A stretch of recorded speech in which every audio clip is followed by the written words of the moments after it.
Welcome to SV News.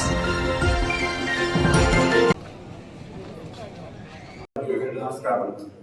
ఇక్కడ చేసిన media మిత్రులకి అలాగే నాతోటి సీనియర్ తెలుగుదేశం పార్టీ అందరికీ నా నమస్కారాలు. నిన్న రిపబ్లిక్ డే రోజున ఎమ్మెల్యే గారు ప్రోటోకాల్ ప్రకారము మన మున్సిపాలిటీకి రావడం జరిగింది. అందులో భాగంగా కమిషనర్ గారు పిలుపు మేరకు సార్ అక్కడికి రావడం జరిగింది. అయితే ప్రతిపక్షంలో ఉన్నటువంటి కౌన్సిలర్లు అలాగే కొంతమంది వైసీపీ నాయకులు అక్కడికి వచ్చి మమ్మల్ని పిలవలేదు అంటూ వాళ్ళు అలిగెళ్ళి తర్వాత ప్రెస్ మీట్ ఇచ్చింది మీకు తెలిసిన విషయమే. అయితే అక్కడ కమిషనర్ ఆధ్వర్యంలో జాన్ అనే ఒక మున్సిపాలిటీ వర్కరు అక్కడ ప్రోటోకాల్ ప్రకారము ఎమ్మెల్యే గారిని ఆహ్వానించారు. తర్వాత మీరు ఆ వీడియో క్లిప్పింగ్స్ ఇప్పుడు మీరు కూడా చూసుకోవచ్చు. కౌన్సిలర్లు కూడా ఆహ్వానించారు. అందులో నేను కూడా వెళ్ళి అక్కడ కూర్చున్నాము. కూర్చున్న తర్వాత వాళ్ళ పార్టీకి వాళ్ళు లేచి వెళ్ళిపోవడం జరిగింది. అయితే ఒక ఎమ్మెల్యే గారిని ఒక వెంకటగిరి గౌరవైనటువంటి శాసనసభ్యులు గారిని అది అవమానించినట్టేనని నేను భావిస్తున్నాను. కాబట్టి వీళ్ళేదో అభివృద్ధి చేశారు అని మాట్లాడుతున్నారు. నేను కూడా మీ అందరికీ తెలిసిందే, నేను కూడా గతంలో వైసీపీలో కౌన్సిలర్గా గెలిచిన వ్యక్తినే. కాబట్టి ఈ 5 సంవత్సరాల్లో నేనేదో జనాలకు చేస్తామని అనుకొని నేనైతే కౌన్సిలర్గా పోటీ చేయడం జరిగింది. నన్ను నమ్మి నా 5వ వార్డు ప్రజలు ఏదో ఎక్స్పెక్ట్ చేశారు. అక్కడ అభివృద్ధి జరిగింది అంటున్నారు. ఒక్క వర్క్ అయినా సరే ఏ కౌన్సిలర్ 25 వార్డులలో ఏ కౌన్సిలర్కి అయినా సరే ఈ వర్క్ వచ్చింది, ఈ రోడ్ వేసాము, ఈ కాలం వేసాము అని ఎక్కడైనా ఒక దగ్గర మీరు చెప్పగలిగితే మేము దానికి సిద్ధంగా ఉన్నాము. అయితే ఒక చిన్న సబ్జెక్ట్ ఏంటంటే మీ అందరికీ తెలిసిన విషయము, గతంలో రామనారాయణ రెడ్డి గారు వెంకటగిరికి ఎక్కడ పార్క్ లేదని చెప్పి 5వ వార్డులో మన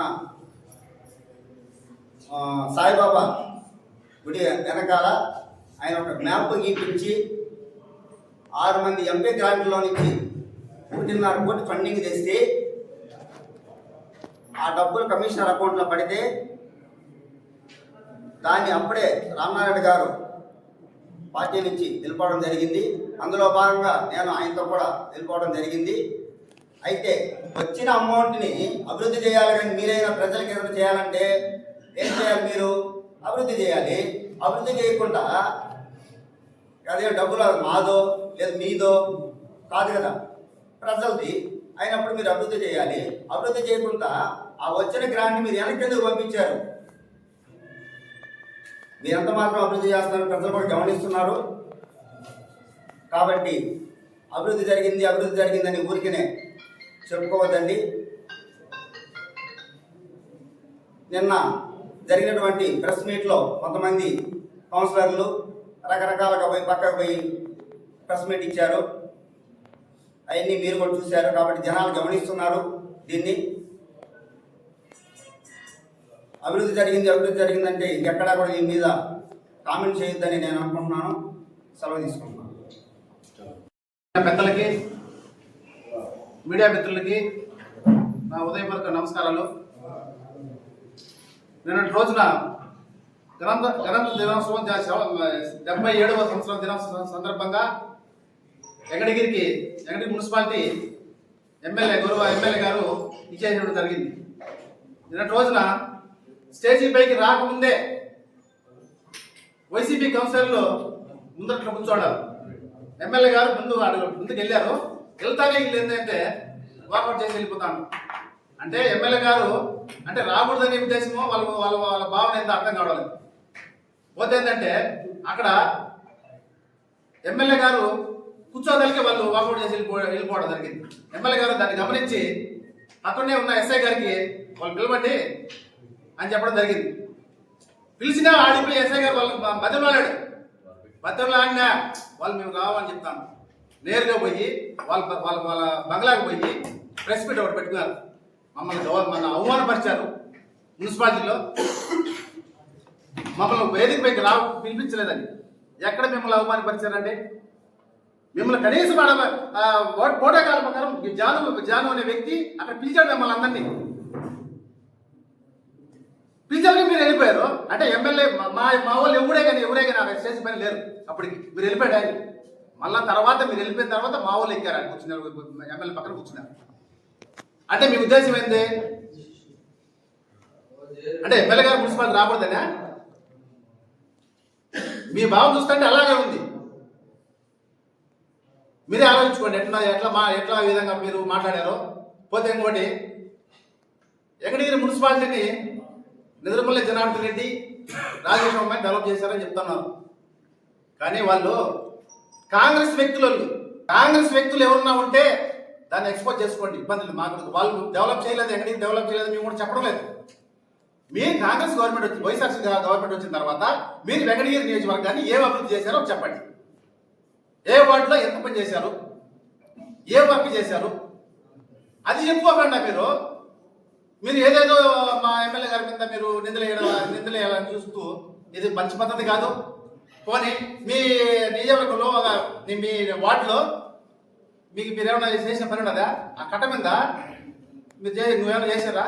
మా ఎమ్మెల్యే గారి పుణ్యాన ఇప్పుడు లక్షణంగా హ్యాపీగా రోడ్డు 2 బండ్లు పోయేందుకు అవకాశం పోయే విధంగా ఉన్నది రోడ్డు.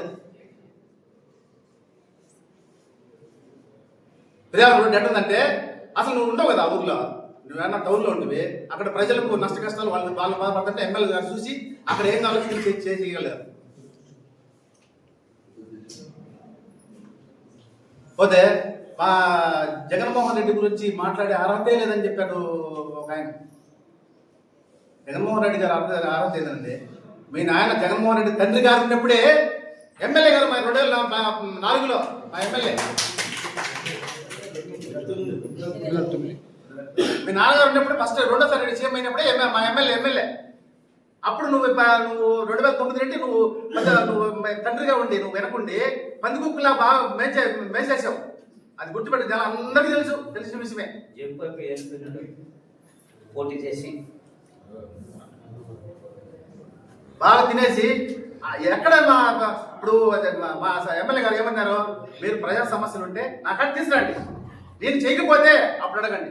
ప్రతి విషయంలో నేను ఏది మీరు చెప్పారంటే తూచే తప్పకుండా నేను పాటిస్తాను. ఈ సమస్యలోకి తీసుకురండి, ఈ పనిలోకి తీసుకురండి, ఈ పని చేయాలని చెప్పండి, నేను సంతోషంగా హ్యాపీగా చేస్తానని చెప్తాను. మిమ్మల్ని ఎక్కడ అవమానపరచలా. ఈ అవకాశం ఇచ్చిన పెద్దలందరికీ నమస్కారం. ఎమ్మెల్యే గారు అయితేమి, నాయకులు అయితేమి, కూటమి తరఫున ప్రతి ఒక్కరు ఈరోజు నిన్నటి రోజున వైసీపీ మాజీ కౌన్సిలర్లు కూర్చొని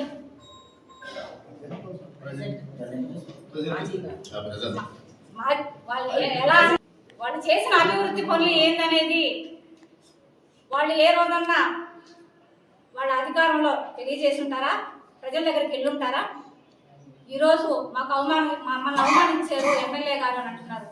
అవమానించడం, మహిళలను అవమానించడం, బాధ పెట్టడం, దౌర్జన్యంగా దోచుకోవడం అనేది వైసీపీ పరిపాలన ఉన్నాయి. వైసీపీ జగన్మోహన్ రెడ్డి గారు ఉన్నప్పుడు ఎంతమంది మహిళలను అవమానించారు, ముఖ్య నాయకుల భార్యలు అవమానించారు. ఇవన్నీ ఒకసారి వెనక్కి తిరిగి చూసుకోండి అమ్మా కౌన్సిలర్లు. మహిళలు అవమానించారు అనడానికి నిదర్శనం ఎవరంటే జగన్మోహన్ రెడ్డి. అభివృద్ధి చెందలేదనడానికి కారణం ఎవరంటే జగన్మోహన్ రెడ్డి. కూటమి ప్రభుత్వంలో వచ్చిన 1.5 సంవత్సరంలోనే ఎంత అభివృద్ధి చెందిందనేది ప్రతి ఒక్క గడపకెళ్ళి రాసుకోండి లిస్టు. మీరు వైసీపీ పాలన ఎంత అభివృద్ధి చేశారనేది లిస్టు రాస్తారండి. ఎంతమంది పెన్షన్లు మీరు పెరిగేశారు, చిన్న మా రిమార్కులు పెట్టి అవి ఉన్నాయి ఇవి ఉన్నాయని అఫీషియల్ చెప్పి ఎంతో మంది పెన్షన్లు పెరిగేసిన దాఖలాలు వైసీపీ పరిపాలనలో జరిగాయి. ఇక్కడ కూటమి ప్రభుత్వం వచ్చినాక ప్రతి ఒక్కరికి పెన్షన్ 4,000 రూపాయలు చొప్పున ప్రతి ఒక్కరికి అందజేస్తున్నారు. వికలాంగులకు 6,000, 10,000, 15,000 అందజేస్తున్నారు.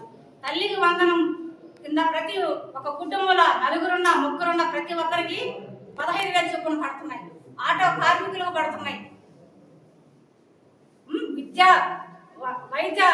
వైద్య విధానం ఎందు ఎక్కడ కుటుంబంలో ఎవరికి ఆరోగ్య పరిస్థితి బాగాలేకపోయినా సీఎం రిలీఫ్ ఫండ్ కింద ఒక పార్టీ తారతమ్యం లేకుండా వాళ్ళు వైసీపీ, కాంగ్రెస్, ఇంకా ఇతర పార్టీలు లేకుండా ప్రతి ఒక్క కుటుంబానికి సీఎం సహాయ నిధి కింద 1,00,000 కాడి నుంచి 2 లక్షల కాడి నుంచి ఈరోజు నిధులు మంజూరు చేస్తున్నారు. మన ముఖ్యమంత్రి వర్యులు అయితే ఏమి, జనసేన అయితే ఏమి, మన వెంకటగిరి నియోజకవర్గ శాసనసభ్యులు కురుగుల రామకృష్ణ గారు అయితే.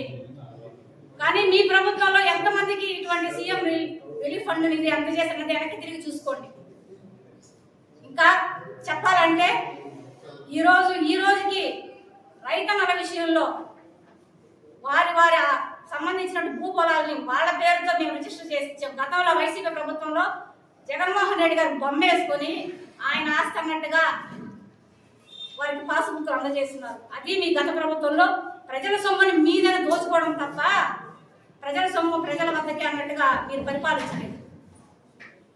ఎక్కడెక్కడ ఫ్లాట్లు వెంకటగిరి నియోజకవర్గంలో అయితే ఎక్కడెక్కడ వైసీపీ వాడు కబ్జా చేస్తున్నారు.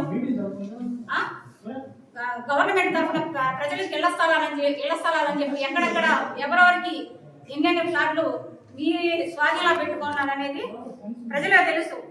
ఇవన్నీ వివరాలుగా చెప్పాలంటే మీకు చాలా ఉంటాయి మీ మీద చర్యలు.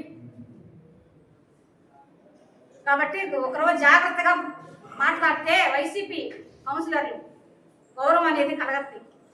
పద్ధతుల గురించి మీరు చెప్పకండి. మీరెంత పద్ధతిగా ఉన్నారో ముందు సరి చూసుకోండి. పద్ధతి అనేది ఒకరికి మీరు ఇస్తే వారు మీకు తిరిగి ఇస్తారు. ఒక మహిళ మీ వార్డుల్లో ఉన్న మహిళకి మీరు గౌరవించుకోరు. పక్క దగ్గర నుంచి వేరే బ్యాచ్ని తీసుకొచ్చి అవమానకరంగా మాట్లాడిస్తారు. అసలు మీ కార్యాలయంలో మున్సిపల్ ఆఫీస్ మీ మీటింగుల్లోనే ఒక మహిళగా ఉన్నటువంటి చైర్పర్సన్కే మీరు గౌరవం ఇవ్వరు. ఒక సమావేశంలో మీరు సవ్యంగా జరుపుకుంటారా? ఒక సంతలాగా, ఒక చేపల మార్కెట్ లాగా ఎంతసేపు మీకు ఉడుపులు కావాలి, మీ వాటాలు కావాలన్న స్థాయిలో జరిగేవి కానీ రసాబసాలుగా ఒక్కటన్నా మీ మున్సిపల్ వైసీపీ ప్రభుత్వంలో ఒక సమావేశం కరెక్ట్గా జరుగుతుందా? మీ పద్ధతులు చూసుకోండి. మీరు ఎవరిని ఎలా గౌరవిస్తున్నారని. ఎమ్మెల్యే కురుమల సార్ని కాదు, కూటమి ప్రభుత్వంలో ఎమ్మెల్యే గారు ప్రతి ఒక్కరి మహిళలకు గౌరవిస్తున్నారు, ప్రతి ఒక్క సమస్య తీరుస్తున్నారు. కాబట్టి ఇక మీదట ఇలాంటి మాటలు మాట్లాడబాకని కూడా తెలియజేస్తున్నాము. ఇప్పటికే మీ వైసీపీ మీ జగన్మోహన్ రెడ్డి గారు చేసిన అరాచకాలు ఒకటి లెక్కగా వందల సంఖ్యలో లక్షల సంఖ్యలో ఉన్నాయి. అందుకే ప్రజలు మీకు 11 ఇచ్చి పక్కన పెట్టారు. ఆ 11 కాస్త 0 కూడా అయిపోతుంది అని తెలియజేసుకుంటున్నాను. అందరికీ నమస్కారం. మీడియా మిత్రులకి, మహిళా నాయకులకి, నాతోటి పనిచేసే ప్రతి ఒక్క కార్యకర్తలకి నమస్కారం. నిన్న జరిగిన మున్సిపాలిటీ కార్యక్రమంలో ఒక విజిట్గా మన ఎమ్మెల్యే గారు వెళ్ళారు. వాళ్ళే చెప్తున్నారు, మాకు ఇంకా 2 నెలలు ఉంది, మాకు పరిపాలన అని. ఒక మన శాసనసభ్యులు ఎమ్మెల్యే సారు విజిట్గా వెళ్ళారు. ఆయన మీరు గౌరవం ఇచ్చారా? ఆయన రావడము, సార్ కూర్చోవడం, మీరు వెళ్ళిపోవడం ఇదేమన్నా పద్ధతేనా? పద్ధతుల గురించి మీరు చెప్తున్నారు. మన వార్డులోనే అక్క మీరు నిన్న చెప్పారు కట్టడాలు ఏయో జరుగుతూ ఉన్నాయి, నా దగ్గర ప్రూఫ్లు ఉన్నాయి అని. రిషికొండలో కట్టేసిన కట్టడాలు కట్టిన ప్రూఫ్ల దేశం యావత్తూ చూపిస్తున్నారు. ఇక్కడ మన వార్డులో కట్టేస్తున్నారు, అక్కడ కట్టేస్తున్నారు అనేది కాదు. ఎక్కడెక్కడో ఎవరూరు ఆక్రమించుకున్నారు, ఎవరూరు ఎంతంత ఆక్రమించుకున్నారు, ఎవరూరు ఎంతంత దోచుకున్నారో మన వైసీపీ ప్రభుత్వంలోనే తెలుస్తుంది. ఒక ప్రభుత్వం గురించి ఇంకొక ప్రభుత్వం గురించి అది కాదు. మన వెంకటగిరి నియోజకవర్గం ప్రతినిధికి గౌరవం ఇచ్చేది నేర్చుకోండి. కాలేజీ ఫీజు రియంబర్స్మెంట్స్లు వైసీపీ వాళ్ళు ముందు చేరిన పిల్లలకి ముగిచ్చేసేసారు. ఆ రోజు ప్రభుత్వం వచ్చిన రోజు నుంచి ఆ ముందు పిల్లలకి ఇచ్చారు. అట్లా కాదు, చంద్రబాబు నాయుడు మన సీఎం గారు ప్రతి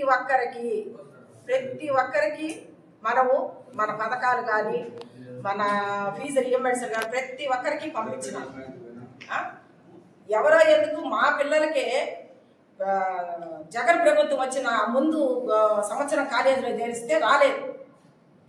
ఆ వైసీపీ ప్రభుత్వం సంతకం పెట్టిన రోజు నుంచి ఆ రోజు చేరిన నుంచే వచ్చినాయి.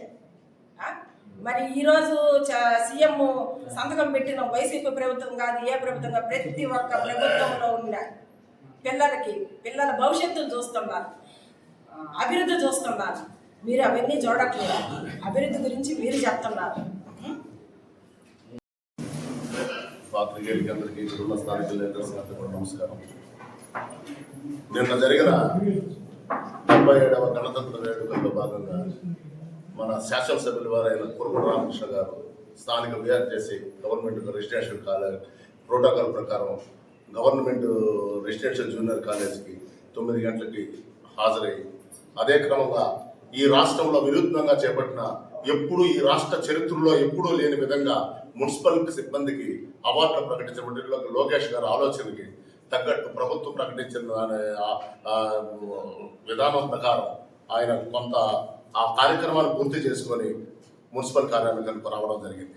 మున్సిపల్ కార్యాలయం జరిగినప్పుడు అక్కడ ప్రభుత్వం సంబంధించిన వ్యవహారం గణతంత్ర దినోత్సవం అంటే రాజకీయ నాయకులు వ్యవహారాలు చేసేవాటి కాదు, ప్రభుత్వ యొక్క యంత్రాంగం చేయాల్సిన విధి విధానంలో ఒక భాగం. ఎందుకంటే గణతంత్ర దినోత్సవం దాంట్లో భాగంగా కమిషనర్ గారు తన ప్రతినిధి ఒకరిని నియమించి ఆ ప్రతినిధి ద్వారా పిలిపించడం జరిగింది. ఆ ప్రతినిధి ఎవరంటే జాన్ అనే కార్మికుడు ద్వారా అక్కడ ప్రతినిధి ద్వారా పిలిపించడం జరిగింది. జాన్ అనే కార్మికుడు మొట్టమొదటి తన ప్రోటోకాల్ విధి విధానాల ప్రకారం మున్సిపాలిటీలో ఉన్న కౌన్సిలర్ని ప్రథమంగా వేదికను అలంకరించవలసి కోరుచున్నారన్నారు. అదేవిధంగా ఎమ్మెల్యే గారిని, దాని తర్వాత వ్యవసాయ కార్మికులు, అనేక రకాల ప్రజా ప్రతినిధులు ఉంటారు, మాజీ ప్రతినిధులు కూడా పిలుస్తూ ఉంటారు. అదే తప్పు విషయమే కాదు. అలా ప్రజలు పిలిచిన తర్వాత మీరు రాకుండా తిరిగి ఎమ్మెల్యే గారి మీద మీరు ఈ విధంగా మాట్లాడడం అనేది ఎంతవరకు సమంజసం? రాష్ట్రంలో ఏ గణతంత్ర కార్యక్రమం జరిగినా ప్రజాప్రతినిధులు పాల్గొన్నారు. ఇక్కడ ఎమ్మెల్యే గారు అవమానపరిచారని మీరు అంటున్నారు, కానీ ఎమ్మెల్యే గారిని కాదు మీరు అవమానపరిచారు. ఎమ్మెల్యే గారు మిమ్మల్ని అవమానపరిచింది, మీరు భరత మాత్రం అవమానపరిచారు. ఎందుకంటే రాజ్యాంగ విలువలు, రాజ్యాంగ నిబద్ధత ప్రకారం ప్రశ్నించే ప్రజాప్రతినిధులు ఎవరు కూడా ఎవరితో సంబంధం ఉండవు. ప్రజాప్రతినిధులు అనేక పార్టీలు వాళ్ళు ఉండవచ్చు, కానీ ప్రతినిధులుగా మీరు బాధ్యతగా ప్రవర్తించాల్సిన బాధ్యత మీరు, ఆ కార్యక్రమాన్ని పరిపూర్ణంగా పూర్తి చేయాల్సిన బాధ్యత మీది. ఆ బాధ్యతను విస్మరించారు. అలాగే జగన్ గారిని ఎమ్మెల్యే గారిని విమర్శించే స్థాయి లేదు అన్నారు. జగన్ గారు ఎమ్మెల్యే కాకముందే 2009లో మన కురుగొండ రామకృష్ణ గారు ఎమ్మెల్యే. అది గుర్తుపెట్టుకోండి, ఆయన ఎమ్మెల్యే కాదు అప్పుడు. జగన్ గారు 2009లో ఎమ్మెల్యే కాదు, ఈయన అప్పుడే ఎమ్మెల్యే. ఆయన తండ్రి గారైన రాజశేఖర రెడ్డితోనే పోరాటం చేసి 2014లో తిరిగి భారీ మెజారిటీతో గెలిచిన వ్యక్తి ఆయన. అంటే ఎంతో కొంత అభివృద్ధి ఆయన స్థాయిలో చేసి ఉంటేనే కదా ఆయన ప్రజలు చేశారు. మీకు గత మున్సిపాలిటీ ఎన్నికల్లో మీకెంత మెజారిటీ వచ్చింది, తిరిగి మళ్ళీ ఎమ్మెల్యే గారికి ఎలా మెజారిటీ వచ్చింది? మీరు ప్రజల వైపు మీరు ఉండే అభివృద్ధిగా నడిపించగలిగి ఉంటే మీకెందుకు ఓట్లు వేయలేదు? కురుగొండ రామకృష్ణ గారు 10,000 పైచలకు ఓట్లు ఎందుకు మెజారిటీ వచ్చింది? అది గమనించాల్సిన అవసరం ఉంది. ఇకపోతే జగన్ అభివృద్ధి కార్యక్రమాల విషయంలో వచ్చినప్పుడు ఏ విషయంలో అయినా కూడా ఎమ్మెల్యే గారి విషయంలో ఈరోజు వెంకటగిరి మున్సిపాలిటీని సమ్మర్ స్టోరేజ్ డీసెంట్రలైజేషన్ అయితే మాత్రం 38 కోట్లతో ఈరోజు అభివృద్ధి చేయడం జరిగింది. అదేవిధంగా ఆయన సెంట్రల్ లైటింగ్ సంబంధించి ఆ రోజు 2014 ఆయన గెలిచిన తర్వాత సుమారు 30 కోట్లతో అభివృద్ధి చేయడం జరిగింది. అందువల్ల అదేవిధంగా మామూలు ఎమ్మెల్యే గారు అభివృద్ధి అంటే ఆయనకు పెట్టింది నాంది. ఎందుకంటే వెంకటగిరి నియోజకవర్గంలో ఆయన చేసిన అభివృద్ధి కార్యక్రమాల కంటే ఎవరో చేయలే. గతంలో రాజలక్ష్మమ్మ చేసి ఉండొచ్చు, జనార్దన్ రెడ్డి గారు చేసి ఉండొచ్చు, ఎవరో చెట్టు పేరు చెప్పి కాయలు అమ్ముకునే రకం కాదు. ఈయన స్వయంగా స్వశక్తితో ఆయన చంద్రబాబు నాయుడుతో కానీ ఎవరితో కానీ పోరాటం చేసి అనేక సంక్షేమ అభివృద్ధి కార్యక్రమాలు, వేల కోట్ల రూపాయల సంక్షేమ అభివృద్ధి కార్యక్రమాలు వెంకటగిరి నియోజకవర్గంలో తెచ్చిన ఘనత వెంకటగిరి ఎమ్మెల్యే కురుగొండ రామకృష్ణ గారిది.